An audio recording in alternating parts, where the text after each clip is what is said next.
Okay, here we have it. There's my tangerine hypo. I literally just got back from reptmart. I just went there. The lady was really nice. So that's what I got. Blazing Blizzard. I don't know if it's a male or a female yet. Only paid $20 for it, if you believe that.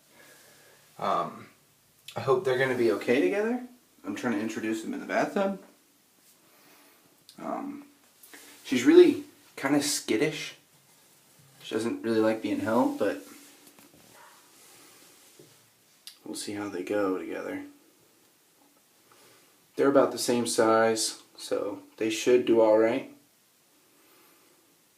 Sonny's checking her out.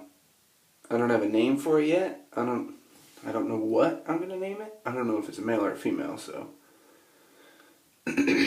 we'll find out. But there she is. I'll give you updates once they're all friendly, and I'll put them in the cage, and I get my repti hide and stuff for them. Alright.